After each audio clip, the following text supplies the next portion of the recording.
Section 23.3, circuits containing resistance, capacitance, and inductance. So as I alluded to in the last video, we're now combining all three. So we'll have our AC source, and then in series, we'll wire a resistor, a capacitor, and an inductor in what's known as an RCL circuit because of the abbreviations here. Now, when we have a series RCL circuit, as shown, the total opposition to the flow isn't called resistance or reactance, which are sort of the individual terms. The total opposition is called the impedance. So impedance is our most general term, and it has the variable Z, which is pretty cool. So Ohm's law can now be written as VRMS is equal to IRMS times Z, the impedance.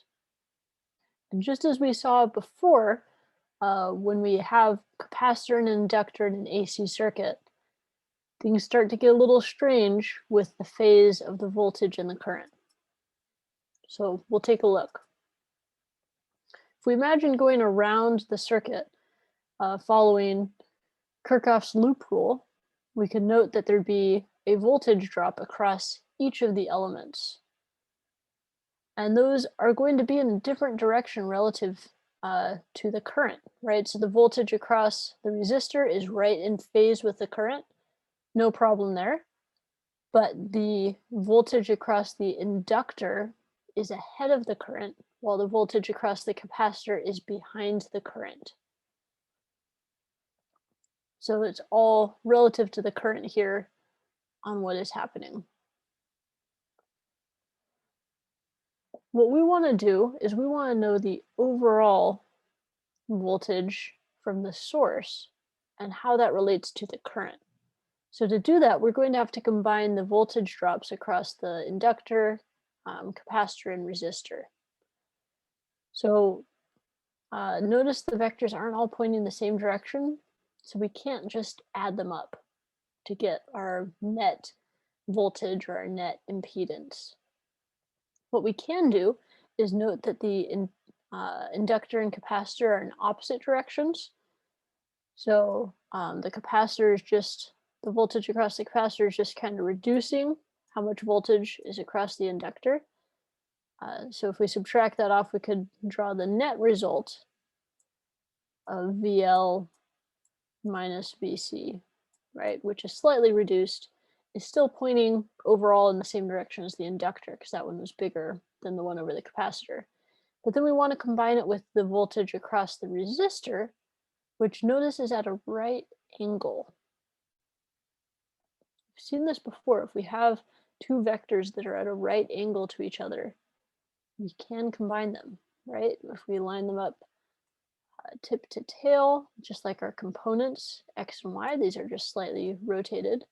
So VL minus VC is what this vector is. And so then the overall vector, the overall voltage, will go from the original tail all the way to that final tip. And we'll label this as VO, which is the voltage of the source. Right, and this is also shown here, perhaps with better drawing skills, that this is going to be our voltage of the system, and it's at some angle phi relative to the current in the system.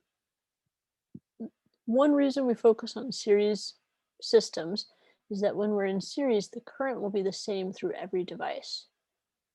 That's a really useful fact, because then if we take a look at our V equals IR, right, so V is equal to I times, in this case, Z, the impedance, and we have our peak voltage and our peak current.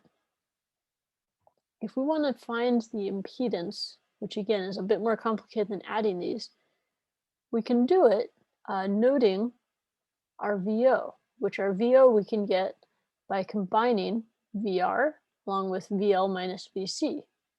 We have a triangle here, so how can we combine the sides of the triangle to get the overall? Pythagorean theorem, right? So VO will just be the square root of VR squared plus VL minus VC squared, and that's equal to the current times the impedance. And what we can do here is write each of these in terms of their individual Ohm's law relationship, right? So IR V is equal to the current times the resistance squared, plus these ones would be I times XL minus I times XC squared. And the thing that you'll notice here is that all of these expressions have I in them, right? So that I, we can actually factor out, and it's an I squared, so it'll come out of the square root too, as well. And what we'll be left with is we'll have an I on the left and an I on the right. So the I's will cancel, and that will then give us our net impedance.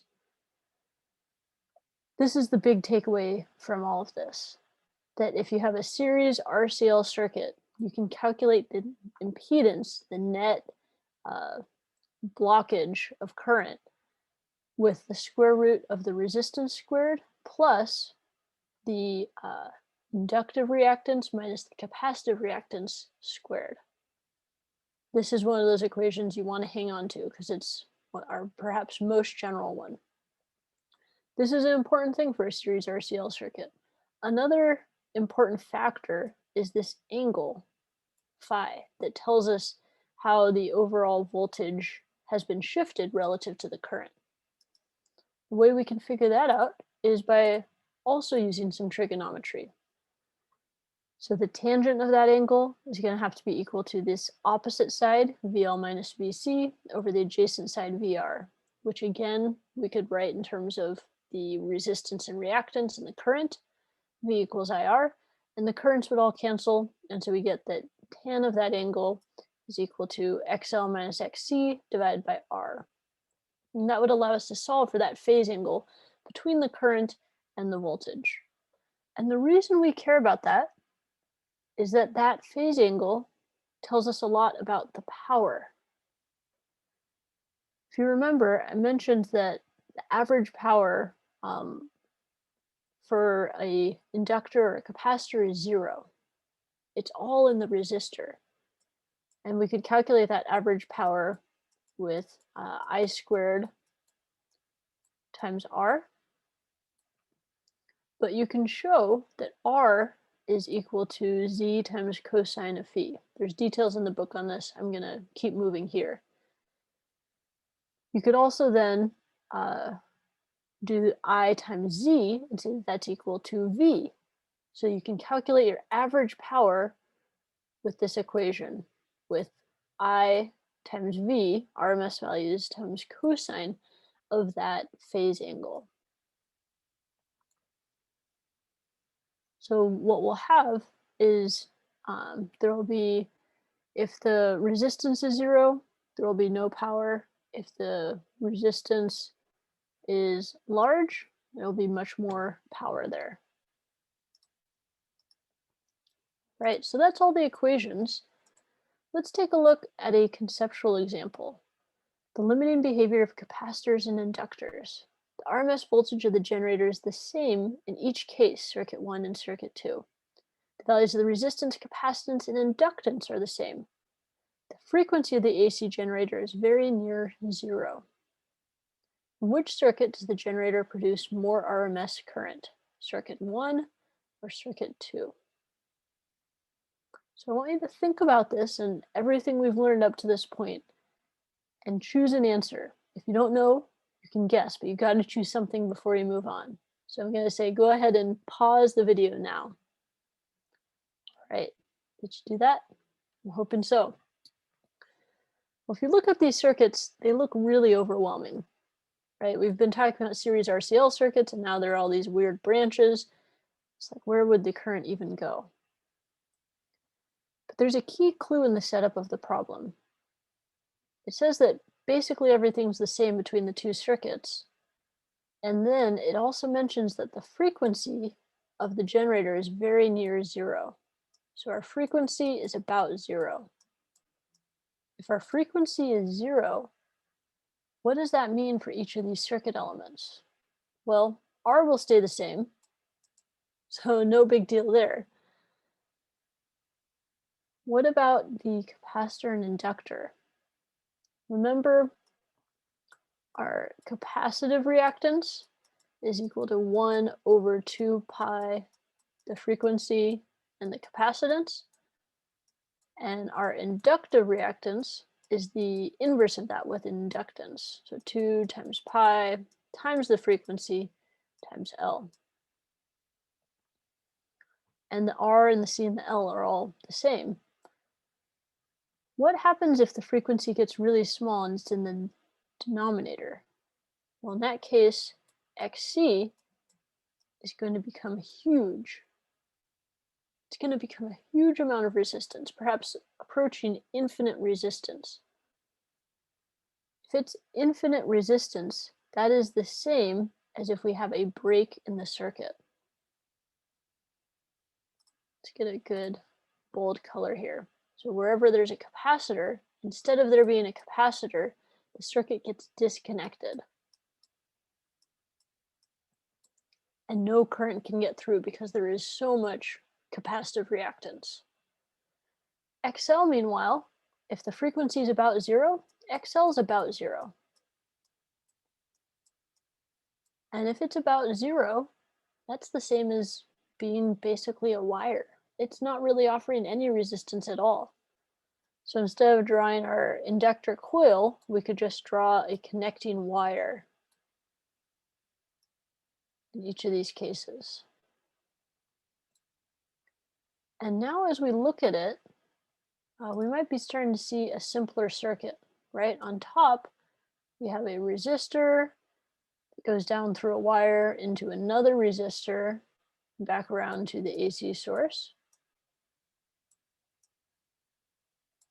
right? Because our capacitor is just a break in the wire, it's not doing anything, and the inductor is just acting like a wire itself, it's not doing anything. So our net resistance here is just R plus R, or a net impedance, I should say. Two resistors in series, we can add those, so that's 2R. On the lower case, right, we now have a resistor and a wire, and down below a wire and a resistor with a break in the middle, so that these are no longer connected. We just have two resistors in parallel. If resistors are wired in parallel, it's less resistance. If we have less resistance, it's going to be more current. So indeed, there is more current in circuit 2. Right. So I know that was an interesting example, and it shows the importance of frequency whenever you have an AC circuit. It makes a big difference. If you want to try something else out, try this problem if you have a really high frequency and see what happens. It's worth a shot. One more thing I want to highlight. Impedance plays an important role in scales that are able to estimate body fat percentages. I always wondered how they worked. I figured it was some sort of magic. And it is kind of a magic, except it's science, it's physics. So what happens is, in addition to measuring your weight and taking in data about your age and your height and that sort of information, there are electrodes for the balls of your feet and the heels of your feet. And these electrodes send a small current through the lower half of your body, nowhere near your heart, so it's not going to cause any problems. But that current measures the impedance of your body.